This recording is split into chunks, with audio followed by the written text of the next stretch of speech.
welcome to So You Think You're Iconic, the movie podcast. Yes.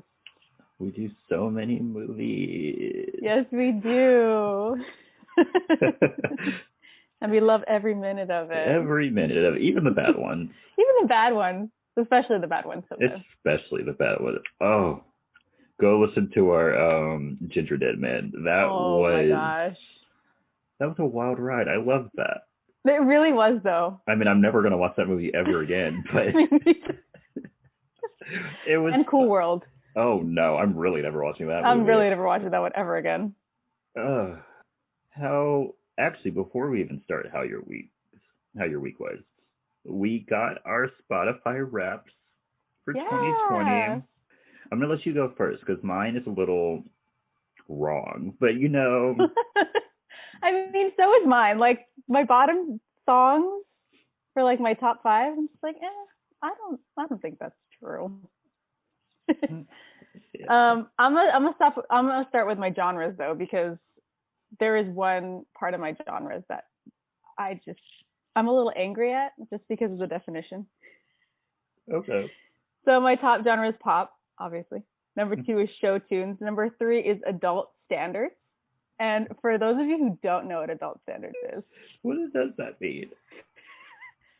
According to Spotify, it means music that is targeted toward people that are 50 and over.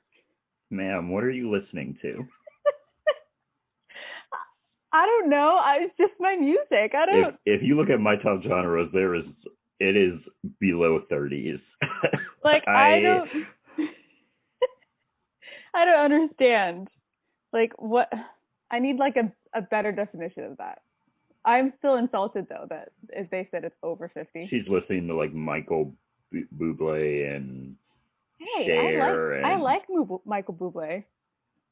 I'm sure you do. I saw it come last year. That's why adult standards is in your top 3. Okay. And then number 4 is movie tunes, and number 5 is dance pop. I don't know what the difference between pop and dance pop is, but I don't know either. That's what it is. Okay, now my top artists. Like the bottom 3 are wrong. I'll just say that right now. I can say that too. My top artists, some of them, I mean, I understand why they're on here, but they're not my top artists. I don't. Yeah. So my top artist is Ariana Grande. Mm-hmm. Yes. Number 2 is JoJo. Mm-hmm. Number 3 is Jessie Mueller. Oh, I think I've heard that name before. She's in the cast of, Broadway musical. That helps. Waitress. Oh, okay. And then I have Lo-Fi Samurai. I think she was on the commercial when we were in New York for Waitress. Maybe that's how I know her. Okay, probably. Lo-Fi Samurai, and I think that's only because I listened to a lot of lo-fi when I was in college while I studied, and I think that's it. But I was only in college until March this year. Mm-hmm. So I don't know how that counts for my overall year. Oh, you got out right before quarantine? I did. See, and then number 5 is Waitress original recording cast. Wow, they had to split up the lead actress and from the rest of the cast. Okay. Yep. Let's start with me. Yes. My top genres are dance pop. Don't know the difference between regular pop and dance pop, but there we go. There's another pop on here too that's very weird. My number 2 is rap. Okay. Number 3 is R&B. Love it. Number 4 is post-teen pop. What is that? Post-teen? Yes, what does that mean? What is that? What is post-teen, by the way? An adult? Like, I don't whatever. And number 5 is trap queen. Trap queen. And I don't really listen to trap music, but I know why it's on here. Mm. You'll learn later. My top song of the year is Too Little Too Late by JoJo. Hell yeah. I don't know what that says about me, but that's... My top songs, they're good songs, but I don't know why almost any of them are my top songs. Mm-hmm. So number 1 is Too Little Too Late by JoJo. Yes. Number 2 is Seven Rings by Ariana Grande. I don't know why this is on here because I'm pretty sure this song came out in 2019. Oh, it did. So why is it on my 2020? I know there's other songs. Is it because you listened to it more in 2020? I don't feel like I did, but okay. Number 3 deserves to be on here. It's Gold by JoJo. Yes. I'm very upset that another song from this album isn't on here. Think About You, but I will give it a pass because I have the CD and that's what I usually listen to the album on. Okay, true. All right. So I'll give that a pass. Number 4 is Baby It's You by JoJo. Oh, that's a classic. It is. That deserves to be on here. Number 5 is Deja Vu, Beyonce featuring Jay-Z.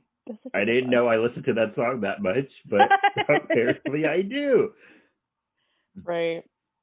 My top podcast was My Favorite Murder, which I completely understand.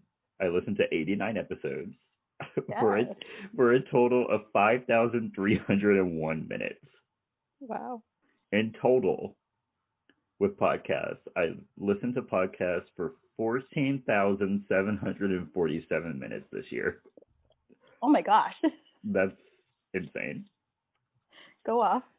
My top decade was the 2000s. So was mine. And my top song from this decade was Deja Vu. Oh, mine was Sugar We're Going Down. Okay.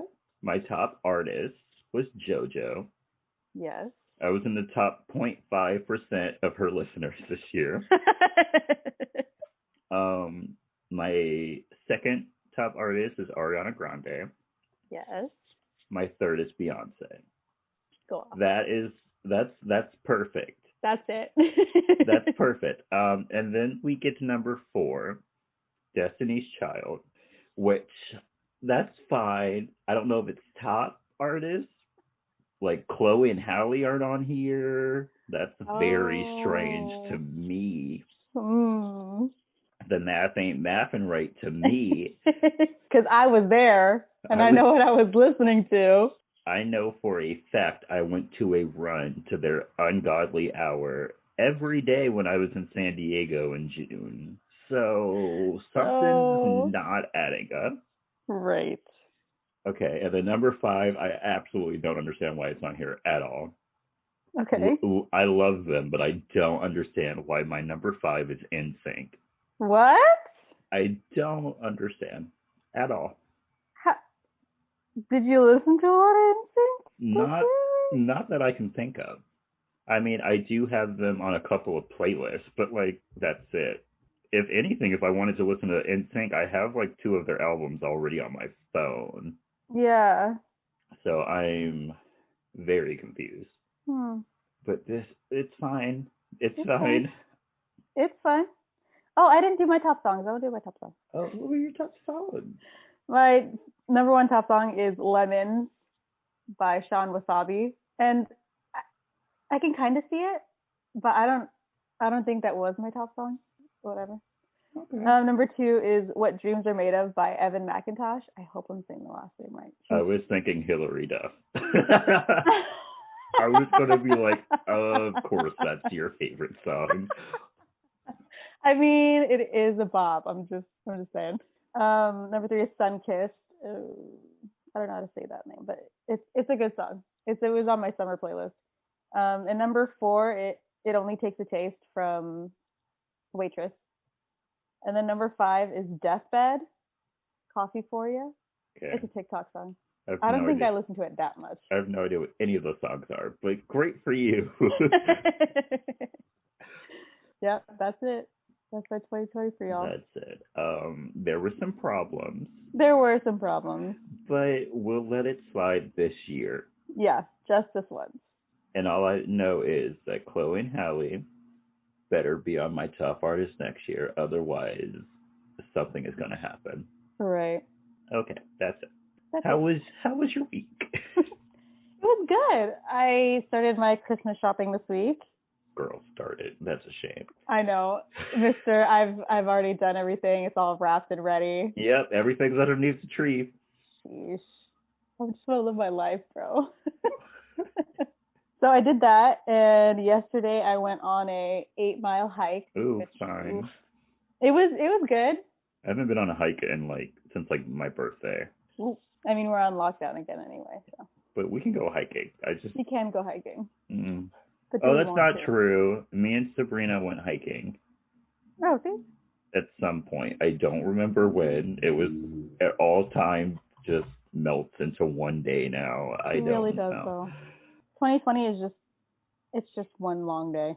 Yeah. And I think that's it for my week. I just did a lot of shopping. Ooh. Like in-person shopping or like online? I did some online and I just picked it up at the store. Some of the stores I actually had to go in because it says it wasn't in stock, and then I get into the store and then it was in stock. Yeah, don't trust the online systems. They're usually not in sync with the stores. It really isn't, because I checked online for one of the gifts for my mom, and it's all like, oh, it's in stock. And then I'm like, oh, okay. So I tried to order it to pick it up, and it's like, oh, we can't do that. You just have to go get it because there's one left. I'm like, then what's with the service? So then I go in, and they're like, oh, we don't have one. I'm like, are you kidding me? Online. Yep, I used to work in retail. That's usually the case. Sorry. Yeah. Don't yell at the people working there. It's not their fault. Oh, yeah, no, it's not their fault. Yeah, that was my week. My week. Let's start with the realization I had. Okay. I was like, I have nothing to watch, and I was going through literally every service, and then I realized I've started so many shows and never finished any of them. I have a real problem. Yeah. I'm literally 2 episodes away from being done with The Queen's Gambit, and I can't bring myself to finish it. It's not a bad show either. It's a good show. It really is. It's a really good show. But we're just crazy people, and we stop 2 or 3 episodes in the end, and we just don't finish it. I started The Boys on Amazon months ago. Haven't finished it. Mhm. I have so many that I'm either a season away from ending, or I'm just a couple episodes to the end, and I'm just maybe I should just stop and start something else. Let's start a new show. Let's start something else. And maybe that's a psychological thing for us that we don't like things to end. But we're not going to get too deep into that. We are not getting deep into our traumas. No, we are not. Next part of my week. PG&E was on crack this week. I don't know what was happening. The power on my block went out twice this week. Oh. And the second time it went out for 2 hours. And then Why? 10 minutes after they fixed it, it went off again. PG&E. I was literally in the middle of a video game when the power went off. No. And I am afraid that nothing was saved, so I have not touched it in 3 days. Oh, no. I'm afraid to turn it on. I'm afraid for you. No. So my Xbox is just sitting there. Nothing is saved. Maybe one day I will build up the courage to turn it on. Assess the damage. I mean, it's a game I've already finished. But still, when you lose progress, that hurts. And when the power went out, I just accepted it. I didn't get upset. I didn't do anything. I was just okay. Oh my God, this is life right now, and that's all right. Life sucks, but that's a conversation for in 10 years when I have my 50th mental breakdown with my psychiatrist. Mhm. Oh, I also had a breakdown this week. Ooh. That might be a little TMI, but I had a full breakdown. I don't know what it was. I went to Costco with my parents, and then I don't know what happened. I was fine up until then, and then the moment I got home, I was bawling, and I was I just have to go upstairs and just cry on my floor for a little bit. I'll be fine. It's okay. Ooh. And then I come down for dinner, and that's it. And then I went back upstairs and I cried a little bit more, and then I went to bed. 2020. The mental health breakdowns of 2020 are very real. Mhm. Oh, and I've also come to the conclusion that we all just deserve to die. I'm sorry, but if I see one more person try to use a bandana as a mask, or if I see someone not wearing a mask, or I see another picture of a person on a yacht, Oh my having a gosh. party. Or another celebrity getting off a plane. Into Mexico or Hawaii or something. Right. Or someone like, oh yeah, they just got back into LA. Where were you? Do you know what's going on in the world right now? Why were you not in your house? Were you working? Of course you weren't working. Right. Of course you weren't. You have a house that's as big as our high school. And right. Maybe bigger. Probably bigger. With a pool.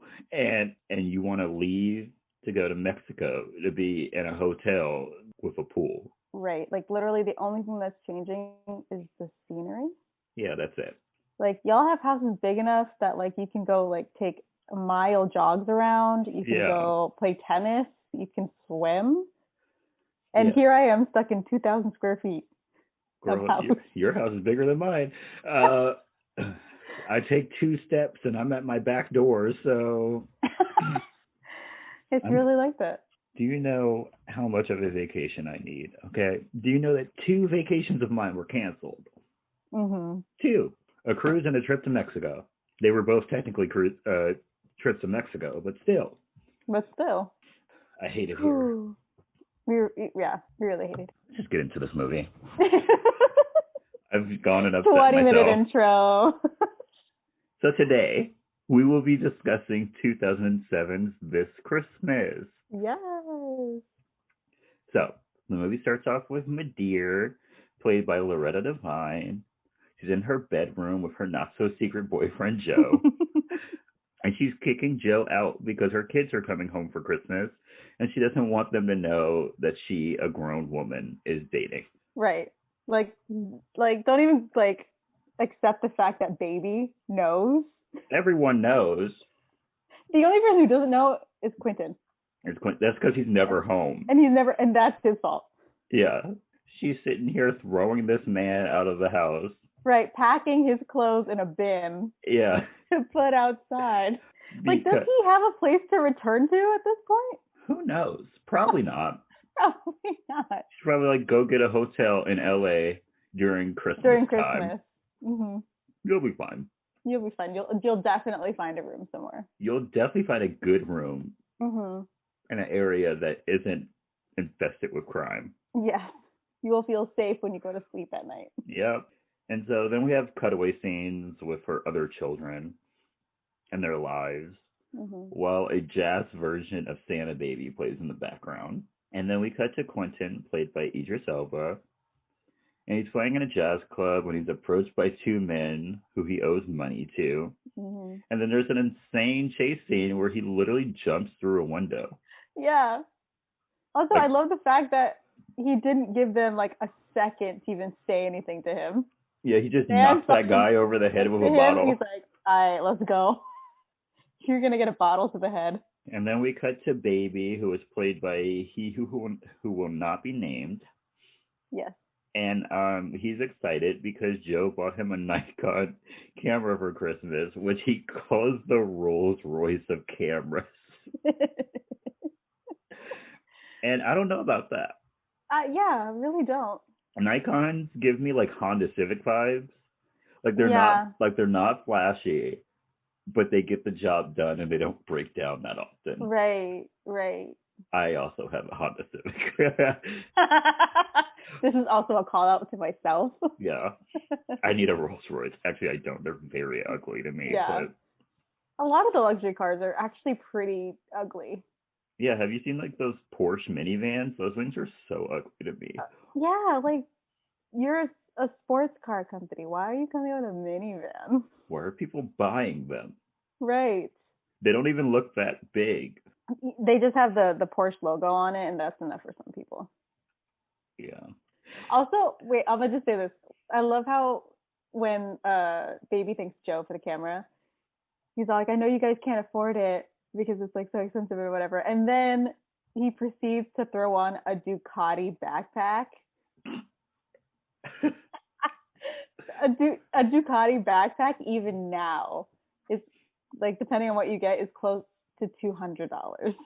These people obviously have money, and they're just trying to make it seem like they don't have money because they live in a house that has, like, 7 bedrooms in Los Angeles? And they all have a bathroom, like... Yeah, they all have like their own bathrooms. That's millionaire status right there. Yeah, and the bedrooms do not look small. They are huge. They all have like full-size beds in it with like desks and dressers in it, and there's room to walk around. Yeah, and then they all have their own attached bathrooms with tubs. Yes. Like, y'all have money. Look, I have an aunt who lives in Los Angeles. She also has a huge house, but her house does not have adjoined bathrooms in every bedroom. Right. Only her master bedroom has one. She also has a fireplace in her bedroom, which fancy. Ooh. In LA though? Yeah. She does. Does it get cold enough to use a fireplace? Probably like twice a year. Okay. And then everyone else shares one bathroom. Yeah. That's pretty typical. Yeah. Okay, let's stop talking about bathrooms now. And then so Madeira sends Baby to the store. And then we cut to several hours later, and the first of Madeira's children shows up, Lisa, who was played by the Queen, Miss Regina King. I mean, this whole cast is amazing, except for he who shall not be named. And someone else. Yeah. I also will not be mentioning his name. Okay. And Lisa's helping out in the kitchen while they wait for the other family members to show up. And the entire time, Lisa's complaining about how her family is always late.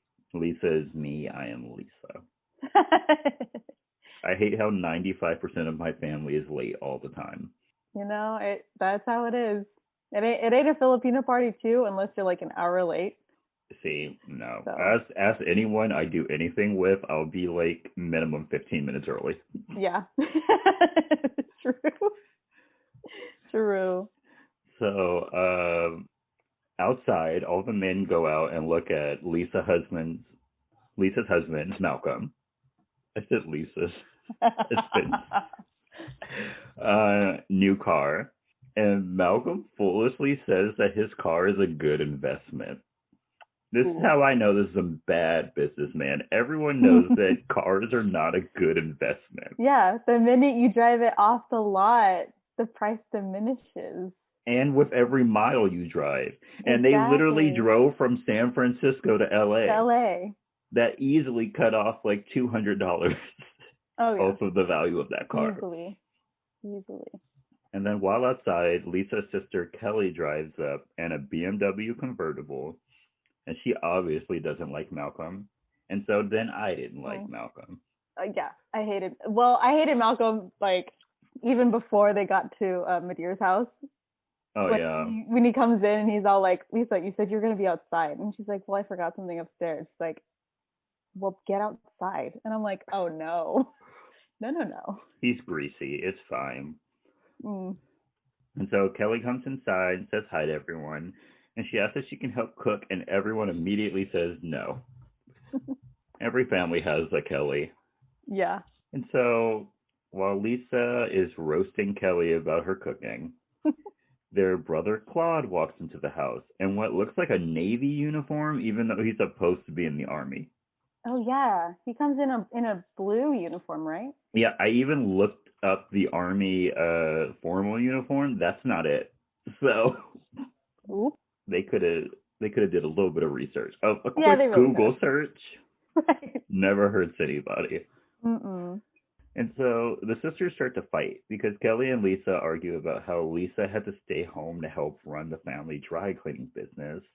And Kelley went off to college and got a good career. And then right before dinner, Madeira's last daughter, Mel, comes in with her boyfriend, Devin. Ooh, I'm so glad I remembered how to pronounce that because the way they spelled it in the closed captions was wonky. What'd they spell it? You know how Devin would usually be D-E-V-O-N? Yeah. It's D-E-V-E-A-N. What? I almost called him Devon, so... Ooh. And then so Devin gets grilled by all the men of the family. I love that. Yeah. And then they have their family dinner where Madeira passes out to everyone their shares of the family business profits, which is weird. Yeah, They're not helping. How do they get shares? Like, I know that it's a family business, but like Lisa's the only one that actually does something for them. Yeah. Does Lisa get a bigger share at least? Right. I don't know, because how many of them are there again? Like, what, 7? 7, I think. There's Lisa, Kelly, Quentin, Baby, Mel, and Claude. There's 6. Okay, there's 6. It couldn't be a lot. No. I mean, Lisa later says that it's like nothing. True. That's true. And then after the dinner, or during the dinner, Malcolm has his wife cut his food for him like he's a 5-year-old. He has her reheat the food. That's already hot. And then cut it up for him. This man is a child. Absolutely. Also, all that food do be looking good though. And who in the world purposely wants to throw fried chicken into the microwave? Please let me know why you would want to do that. Try and justify your answer, please. That's one of the reasons that I have a love-hate relationship with fried chicken. Because if someone makes it and there's leftovers, I'm probably not going to eat it. Leftover fried chicken cooked in the microwave is not it. I'm so sorry. And then so also at this dinner, we learn that their father ran out on the family after Devin asked if Joe is Mel's father. We then cut to the 2 men who were chasing Quentin, and they're still looking for him because he owes their boss $25,000. What was he doing? Was he trying to open a business? What did he need $25,000 for? I have no idea. That's ridiculous. If you were asking people for $25,000, please reevaluate your entire life. That is not a normal amount of money to ask someone for. It really isn't. The max, I would say, is $500. And even that to me is pushing it. Right. If you get anywhere close to the thousands, no. You need to make all new life choices. Everything you're doing is not working. Yeah. It all needs to be fixed. Yeah, you're blowing money on something. Something, you need to go make a budget. Right. And you need to cut out some things. Right. I think it's time to start sharing a Netflix account, so let's just cut that out. Right. Ooh, goodness. And so back at the house, we cut to Lisa trying to convince her siblings to get their mother to sell the cleaners and the house. Yes. Not just a family business. She also wants to sell her mother's house. I mean, they could get a really pretty penny for that house. For that house, absolutely. They would probably get more for the house than they would for the... But not that many black people own houses. So anytime anyone's like, sell your mother's house in a black movie, I'm like, absolutely not. You will never own a house again. Yeah, don't do that. Especially in LA. Oh, yeah. No. Yeah, you keep that house in the family forever. Yeah. You just will it to somebody at that point. Yep, you just keep dropping it off each time someone dies. It goes to a different family member. You don't even have to stay in it. You can start renting it out. Right. It has like 7 rooms. Like, dude, you could make bank now if like they had Airbnb back then. Oh, absolutely. A 7-room house with every room having a bathroom. You could do like a minimum of 2 nights for like a big group. 15,000. Set the price really high.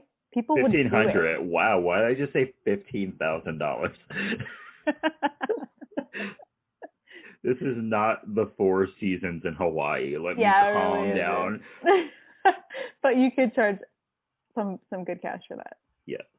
And literally just live out your life. That could be like your only business, and then you could work part-time and you could get good money. Passive income.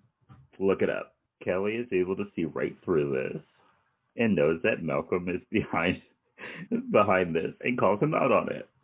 I mean, he's just money grubbing anyway. Yeah, Malcolm sucks. Malcolm really does suck. We then cut to a random Soul Train line for absolutely no reason. Absolutely no reason. Also, the camcorder that they got going on during the whole scene. Ridiculous. It's like the size of my hand. And while Madeir is dancing, Quentin walks in and surprises her. And then we cut to Quentin giving a half-assed story about how he's on tour. Oh. And doesn't tell anyone about his money troubles. Right. I wonder if that man has ever been on tour. Probably not. Probably not. And then Quentin and Joe then get into a theological discussion about how Quentin doesn't believe in God. And Quentin is so mean to Joe for absolutely no reason. Honestly. He really could have just been like, nah, I just don't do church. And then just let it go. But no. He has to go in. And then we get a lot of exposition from Lisa and Mel about how Quentin doesn't know about Joe and how Madeira hates music because it drove away her husband. Before everyone goes to bed, I forgot to put bed. I was very confused. Before everyone goes to bed, Madeira goes to talk to Kelley and does the very typical / low-key misogynistic thing where she's like, you need a man to keep you warm at night. And then right before she leaves, she asks her if she needs some batteries for her, what I'm going to call a pocket rocket. Yes. You come to the conclusion of what that is. Yes. That is as far as we'll go. Yes. Downstairs, Mel tries to seduce Devin to have sex in the pantry. They thought it was a good idea to have sex in a pantry near the food that they eat. Yeah, just no. Absolutely not. Luckily, Quentin and Kelley come in, and the two stop so that they can eavesdrop. And then when Claude comes downstairs and says he's going out, everyone invites themselves. Yes. Including Mel and Devin, who burst out of the pantry. And honestly, the way that they get caught is ridiculous. Only because they didn't remember Devin's name, and Devin just had to remind them himself. They were like, is his name Derek, Dion? Yeah. Justin, Devin. Right, from the pantry. Like, you couldn't just stay quiet for like 2 seconds. 2 seconds. They were leaving. They were leaving. They were about to leave. You could have just overheard them say they're going to the club and then just like show up to the club after them. We later learned this is a Sunday night. Why are they at the club on a Sunday night? Very weird. It's a Sunday? Yes, they mention it's a Sunday night. Wow, and that club is pretty packed for a Sunday night. Yeah. So when they get to the club, Claude goes to the bar. Actually, I don't even think it is a club. I'll get to that later. So Claude goes to the bar, and we see the reason that he wanted to come out was to see a girl. We don't know her name or anything, but she's a white girl. And so you already get why he didn't want to tell anybody. Yes. Also, let's just assume her name is Ashley with the like E-I-G-H at the end. Ashley. I know that's kind of mean, but y'all, it's probably true. I mean, it's not, but... Does she have a name? She does have a name. And then so he's like, I'm here with my family. She's like, ooh, I want to meet them. And he's like, no. Yeah. Like, she's getting up to go see them, and he's like, no. Yeah, he's like, let's not. Oh, her name is Sandy. Yes, it's Sandy. You went that entire movie not knowing her name. What were you gonna call her when it got to the part where we started actually discussing her life? I literally just call her White Girl.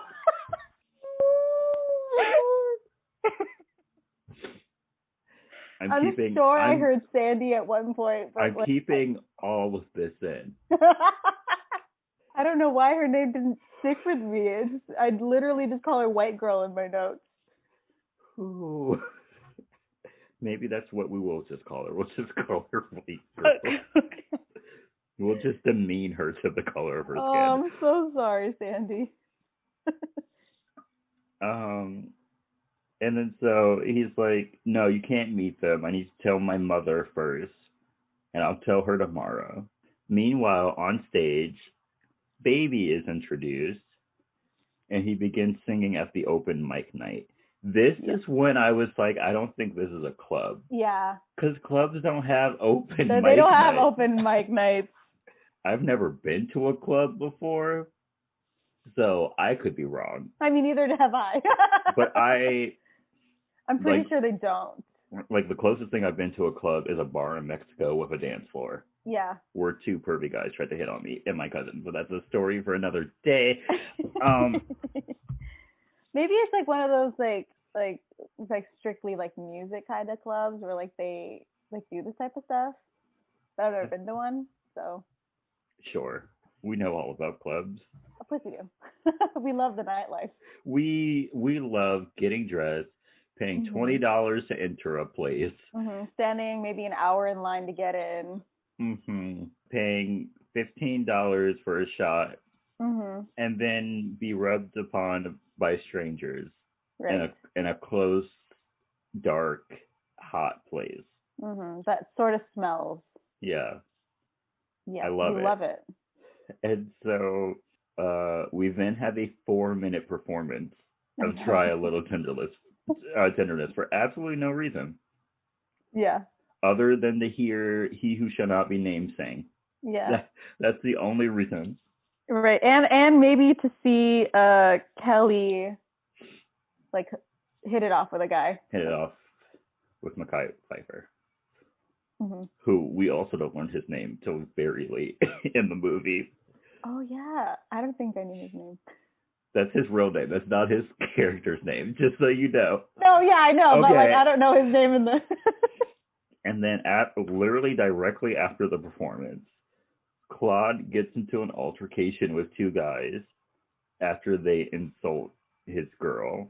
Yeah. And then the family rushes out of the club after he pulls a gun out on them. Yeah, he pulls a gun on a guy, like... For seemingly no reason? Like, sure, he insulted your girl, but you don't have to pull a gun immediately. Yeah, that wasn't it. You could have just, like, pushed him around a little bit. Pavey comes home, and when asked why he didn't tell anyone that he could sing, he explains that he's afraid of what Madeir will say if she learns he wants to sing. And then we cut to the next morning. Kelley comes home after being with that guy she met at the club. And she gets caught trying to sneak in because instead of using the front door, she used the kitchen door where everyone was. Yeah. Like the neurons are not firing. Yeah, they really I don't are. know. Like, you know your family. They're going to be in the kitchen. Yeah, we're black. We're always in the kitchen. Right. Go to the front door. Whatever. That's why she got caught. Also, how did she know that the side door would be unlocked? What if it was just locked? And then she really would have got caught because she would have been trying to open the door. Jiggling the door handle. And it was like, Kelley, what are you doing? Yeah, homegirl. And so Kelley gets sent upstairs to tell everyone that breakfast is ready. And she catches Malcolm on the phone saying that he's flying back to San Francisco and side-eyes him. And then the men of the family go to pick out a Christmas tree while the women of the family stay home and wrap presents. Because I don't know if you caught it, but this is Christmas Eve. Why they waited so late to get a Christmas tree and to wrap presents, I'll never understand. Like, I wrap presents sometimes Christmas Eve just because I've been really lazy about it. But yeah, that's usually like the one, like the 2 or 3 you still have left over. Yeah, or I'm helping my parents because they've been too busy, and like, I'm gonna help y'all out. But I usually you're wrapping all of your presents on Christmas Eve. Yeah, I usually end up like wrapping Nyla's presents from her dad on Christmas Eve. Like, that's what I'm doing. Yeah, and also a tree. Y'all are gonna spend all that time picking a tree and decorating. Are there any trees left Christmas Eve? I don't know. I've never gotten a tree that late. I don't know. And so, while at the house wrapping their presents, Kelley talks to her sisters about her night with the guy. And then after, Lisa takes Malcolm to the airport after she pretty much says that she wished she never had children. She literally called Kelley a hoe for going and having a one-night stand.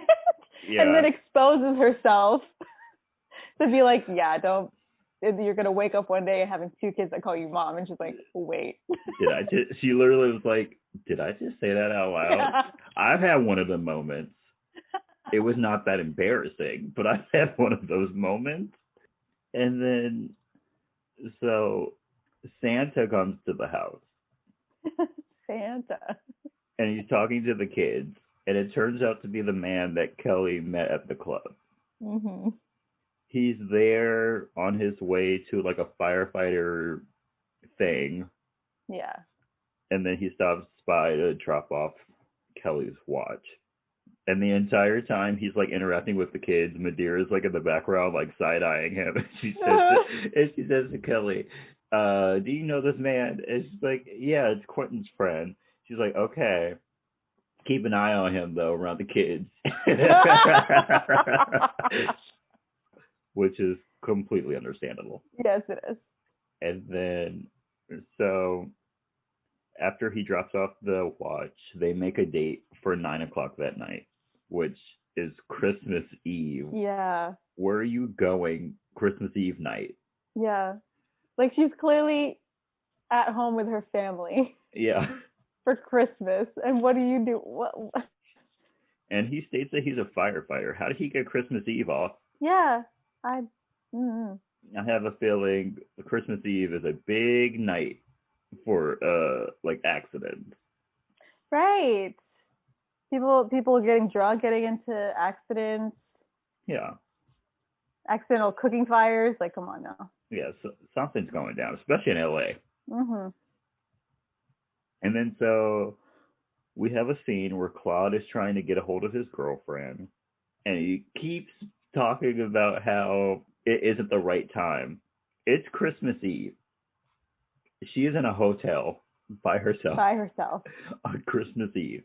I felt so bad for her. And then we learned something later that infuriated me even more. Right. Like, come on, man.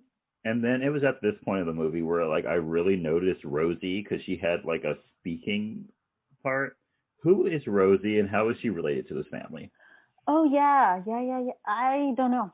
She's always there whenever they're cooking, but she's not there when they're eating. Really? Is she a chef? Right. Is she there to, like, help? Is she a family friend who they don't let sit at the table? Like, I'm very confused. You're just here to help me cook, and then you get to go home, okay? You're here to help me cook, give me some inspirational words, and then you stay in the kitchen and start cleaning. Right. And, like, she knows the kids. Yes. So, like, how long has she been there, too? She hugs them when they come in. Okay. We'll skip over Rosie. Yes, we will. Because we literally never see her again. Yeah, we see her, like, twice in the movie. And then while Quentin is out smoking, Lisa comes home from the airport, and she's followed by the two men who were looking for him. Because they were driving around L.A. They were driving around L.A. looking for him. Yeah. And happened to come across Lisa. Right. That whole thing is not believable. We've said it a million times, and we will say it a million times more. L.A. is a giant city. Yes, it is. That Quentin could have been anywhere. Anywhere. And those two could not have found him. Do you want to know how big LA is? They, every day this week, have had thousands of people get coronavirus. Mm-hmm. Every day this week. Mm-hmm. Thousands of people. So let that marinate. Let that sink in, yeah. Yeah. LA is huge. It is huge. It's not just the nice parts. No, there are some sketchy parts that are also huge. Yes. And then so, before they can do anything, there's cops who drive by, and they see three black men sitting outside, so they're like, what's happening here? But actually, they're here to pick up Claude. Mm-hmm. Because of what happened at the club. How they found Claude, I'll never understand. And so, Lisa, Quentin, and the two guys go to the police station to see what they can do, and the two guys go so they can keep an eye on Quentin. Then at the police station, Quentin comes out and informs Lisa that Claude is AWOL. Yeah. Claude is stupid. I did some research. I finally did some research. Going AWOL, if it's past 30 days, is punishable up to death. What? Yeah. I didn't know that. That's why I'm never joining the army. Wow. And so I also have some more facts. Wait, because he's been gone for 2 weeks, right? I have no idea. Does he actually stay? Because I remember hearing something about 2 weeks. Either he wanted to get 2 weeks off, or it was 2 weeks ago when he talked to his superiors and they said no to having him off for Christmas. Who knows? No. I have no idea. And so back at the house, Madeira is so frazzled that she asks Kelley to cook. And she actually does it. Yeah, she does. And it ends up looking like dog shit. I don't even know what they were trying to make. Right. Like the moment they picked up the gravy, I was like, that's gravy? What is that? I loved Devin's commentary in the back. He was like, that gravy don't look right. I'm not eating that. Yeah. I'm very confused as to what they were making. Yeah, because they had sausage, onions, and green peppers, and then gravy. I was confused. Yeah, maybe he was mixing up a recipe with another one, but that does not sound good. Either way, it was a pizza sort of night. So I usually have pizza for... No. It's the day before Thanksgiving. I usually have pizza. Never mind. Baby talks on the phone with Malcolm, who calls to say that he's going to be back late because his flight is delayed by bad weather. This is where this nignog messed up. He's supposed to be in San Francisco. Yep. There's no bad weather between San Francisco and LA. Yeah. It's in the same state. Please, it's a 1-hour flight. Yeah. Please lie better. Right. Please. It's not like LA gets snow. It's not like the Bay Area gets snow. The most we get at most it will rain. And rain is not stopping a plane. No. Mm-mm. We don't get that whole weather delays. We don't do that out here. Not between LA and San Francisco. That's not a weather delay. In reality, he's in New York City with his mistress. Yeah. And it says it on the dang phone. Yeah. Like, dude, come on. He was trying to get caught. Right. And then so... How the affair has gone on this long, Oh, we know why the well, we know why, but the fact that she was sitting there being this dumb, okay. And so Quentin and Lisa come home. Ended up with the 2 kids. Yeah. Quentin and Lisa come home with Sandy, a white girl, who turns out to be Claude's wife. Yes. And she's pregnant. Mm-hmm. It was at this point when I first saw this movie, I was livid. Yeah. This man left his pregnant wife, you know, the woman carrying his child, in a hotel by herself. Right. On Christmas. Christmas Eve and Christmas. Yeah. Even if because he doesn't know she's pregnant, it doesn't matter. That's still his wife. It's still your wife. He's leaving his wife alone Christmas Eve and Christmas Day. Death to all men, A$AP Rocky. I'm 150% not kidding. Take him out. The moral of the story is don't join the army unless you want to get married, because apparently that and PTSD is all you get. And we both know people who have been in the army and have gotten married ASAP. ASAP and divorced, but you know. And divorced, but to each their own. To each their own. And then we have a terrible scene where Mel tries to comfort Sandy, and poor Lauren London. She's such a bad actress. I just felt awkward the entire time. Which, by the way, Lauren London, I was watching a Lifetime Christmas movie. Tell me why Lauren London was in it. I don't know. They thought she could do better. I was flabbergasted. She's not even at Lifetime movie level acting. How was she making the other actors in this terrible movie look good? I don't know. Maybe that's why they brought her on. They brought her in because they were like, these people are so bad. We need someone to drown out all the badness. This poor thing. Like, they were acting circles around her in a Lifetime movie. And Lifetime movie acting not that great to begin with. It's no. And then, okay, so we cut to Lisa and Kelly.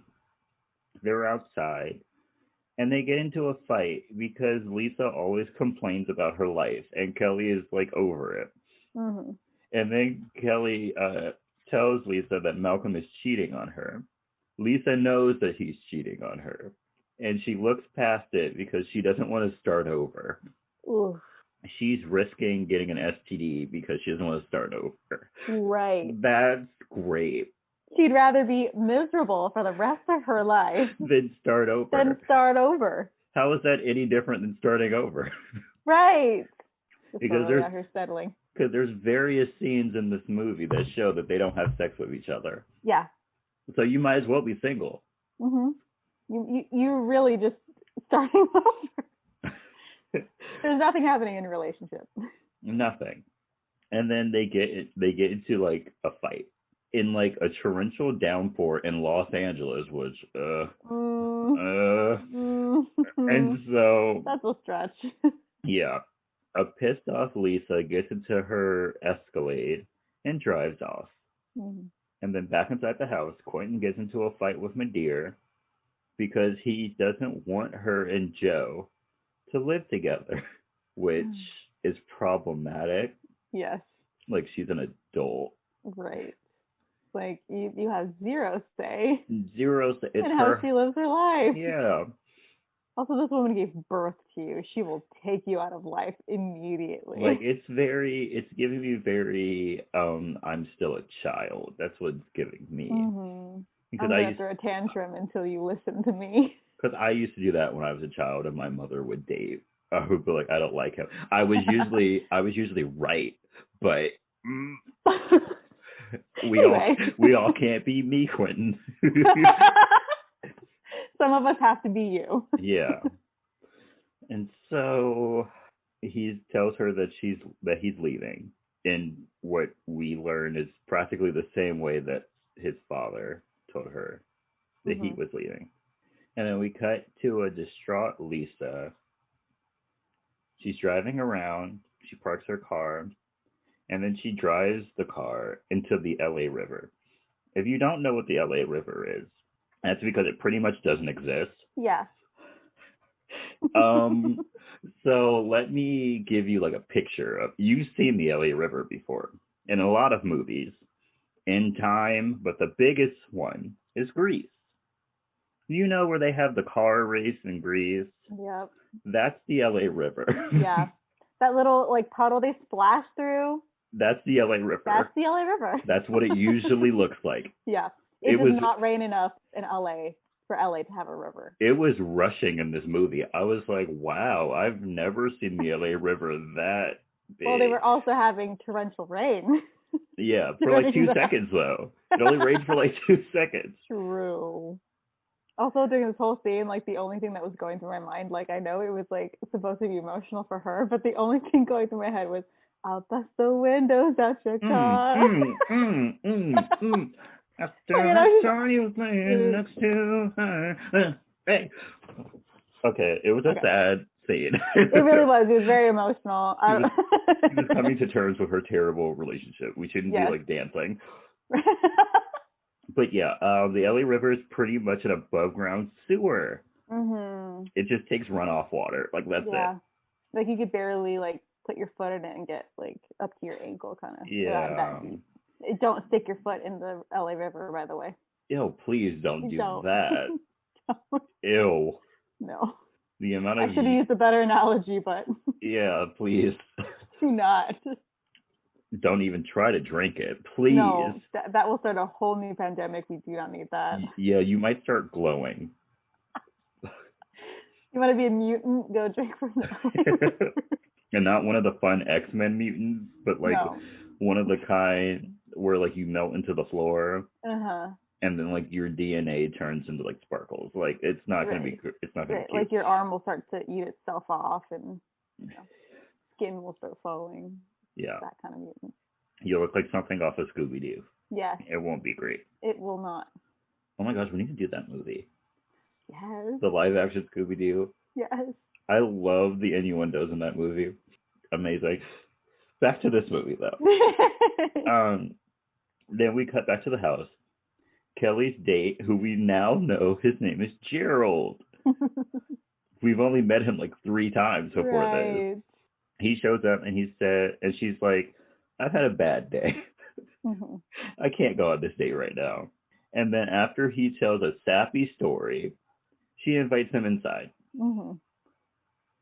And then that night, Baby makes a Christmas photo album. Gerald and Kelley sleep in Kelly's bed together. Mel and Devin sleep in Devin's bed. And then while Baby and Quentin are having a conversation about music, Madeira walks in. And she learns that Baby wants to sing. This is supposed to be another dramatic scene, but he who shall not be named can't act, so it was cringy. It was cringy. Also, the way he talks back to Madeira. Yeah, he would have got slapped. Yeah. I'm like, homie, you wouldn't have lived through this conversation if this was not. real. Especially when he started throwing out curse words, that would have been a swift slap to the face. Later that night, Quentin runs away to the train station, but is caught by the 2 guys. And while they're beating him up in the bathroom, Joe happens to find them. Who knows how he did that? Yeah. And he comes in with the $25,000 and gives it to them. Wait, no, how much did he give them? $10,000. $10,000. He said, I'll give you $10,000 and you get to live. And you just forget about the rest of the money, I think. Yeah, which that's not even half, but okay. Yeah, like how the people that sent those 2 guys out are just gonna accept $10,000. My boss is just gonna accept $10,000. Yeah. Like he threatened to kill me and he gave me $10,000, so I took it. Yeah, so I took it. I hope that's okay. Like his debt is squared, right? Right. Because I think it's squared. And then so he asks Quentin to come back home, and Quentin doesn't. And so we cut to the next morning. Malcolm shows up while Gerald and Lisa make plans to meet in New York for New Year's.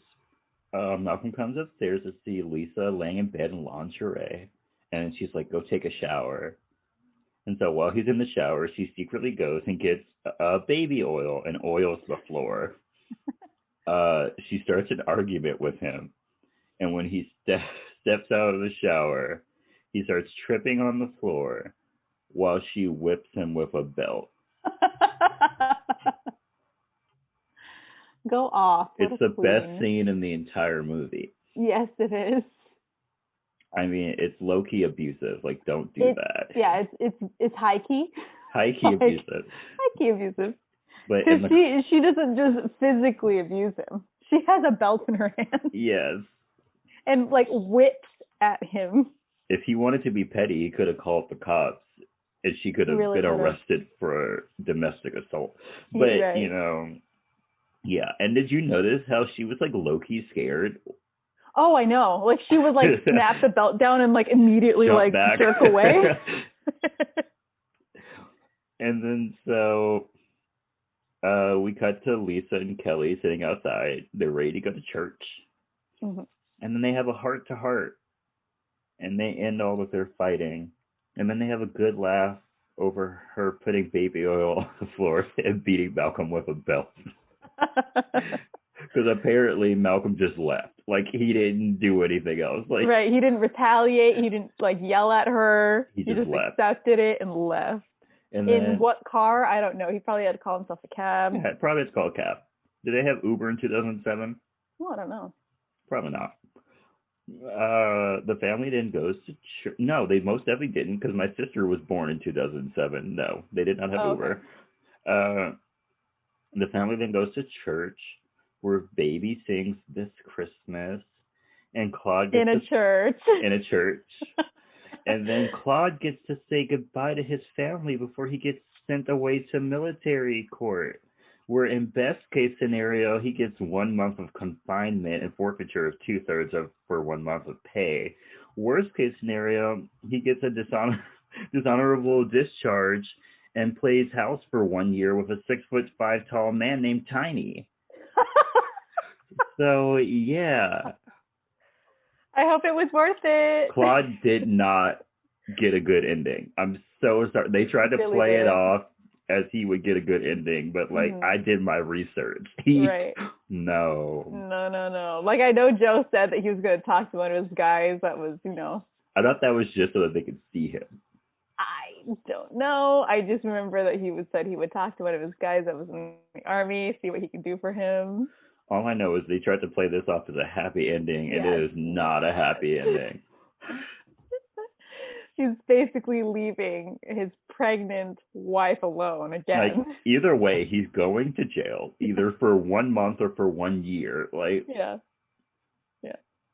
And he gets his rank snatched. So whatever his rank is, right. He's a private now. Yeah, he's demoted. Yeah. And so later that day, everyone is eating dinner, and Quentin comes back and finally accepts Joe into the family. Mm-hmm. And then the movie ends with a Soul Train line with the entire cast. Except for White Girl. She's not in there? She is not. I watched the whole thing and paid attention because I was waiting for her to come out and I wanted to see what kind of dancing she'd do. She didn't. And then it ended and I'm like, what?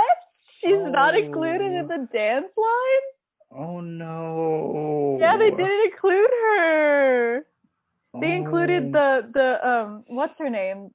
The girl that only comes in to cook and never eats with the family. They let Rosie come in. Yes, they let Rosie come in, but not White Girl. Oh no. Yeah. I felt so bad. Oh no. Poor Sandy. I know, poor Sandy. Oh well. You deserve to be in that dance. Even the kids were in it, and they don't have any lines. They were literally there to just sit around. That's terrible. I know. Okay, well, do you think the movie is iconic? I'm gonna go with no. Okay. I'm okay with this movie. Like, this is like one of those movies that I can put on in the background and be okay if I miss a couple parts. Mhm. Like, it's a good movie, but like, I don't know if it's iconic. I'm gonna go yes. It's a Black staple. Okay, that is true. It is watched every holiday season by Black people. I promise you. Mostly because we don't have that many Christmas movies. That is true. But yeah, it would be 20 times better if it didn't have two abusers in the cast. But you do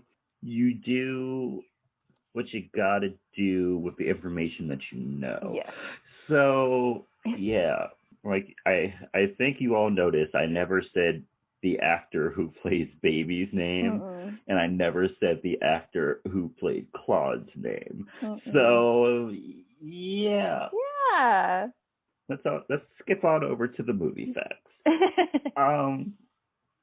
So this one hurt me to my core.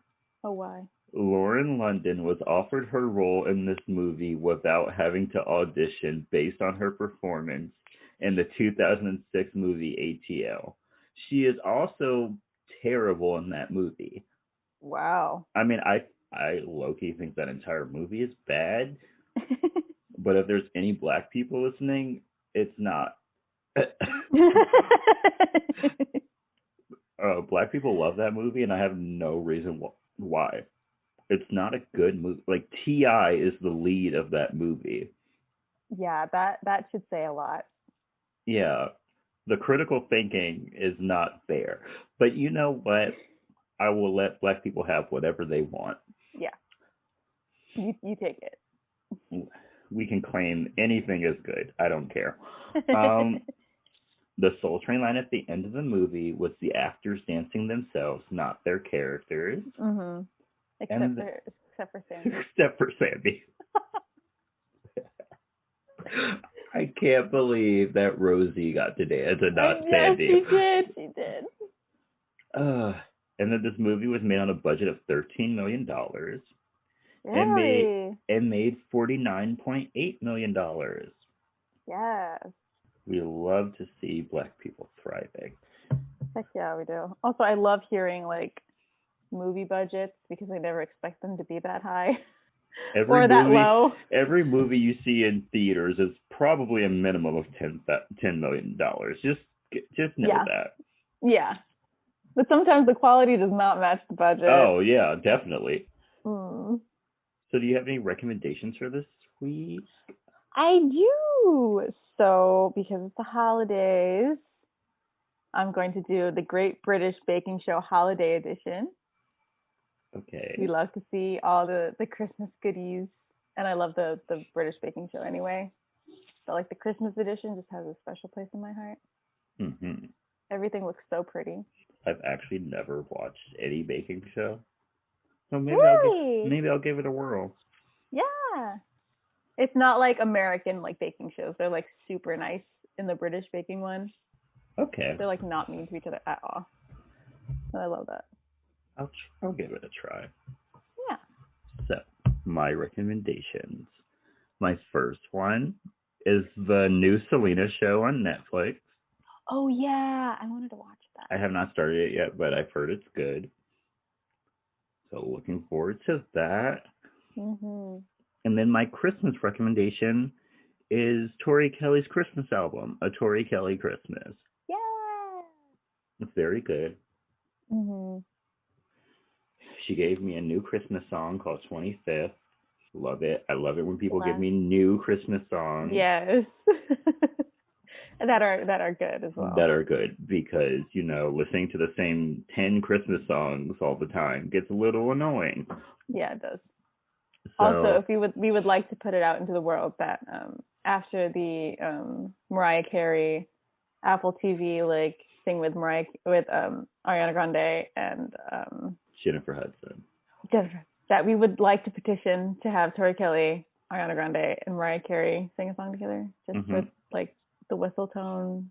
Yes, I would like. Please. I would like a 3-way harmony with whistle tones.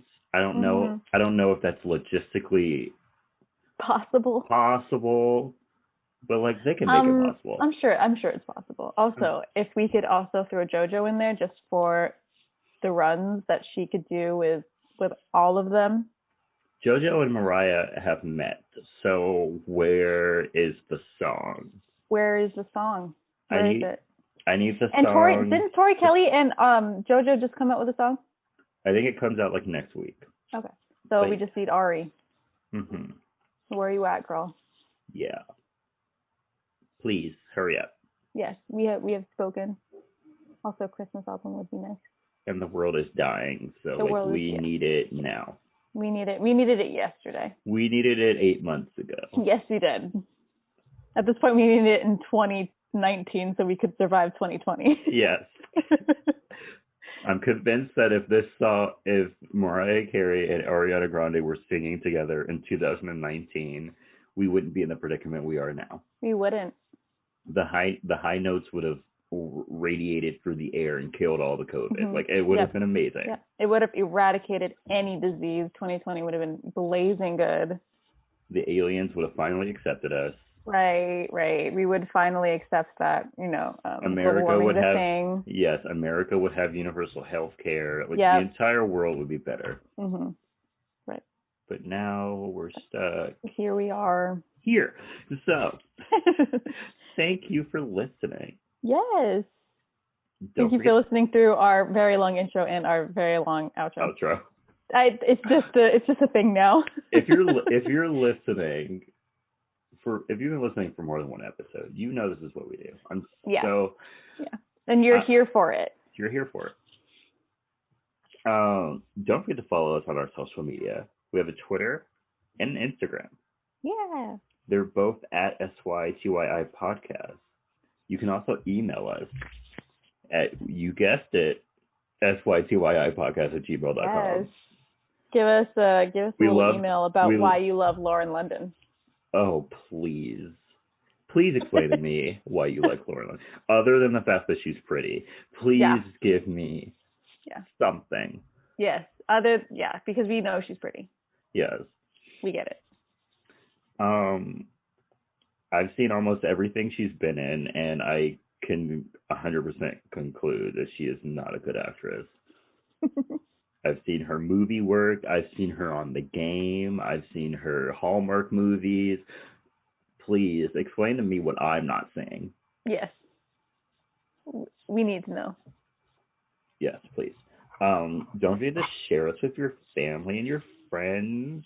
You know, we're on a lot of places. We're on like podcast stations I've never heard of, like Breaker. Oh. Never heard of it, but we're on there. We're there. And we're also on the usual ones. We're on Spotify and Apple Podcasts. Yay. So subscribe to us on one or both.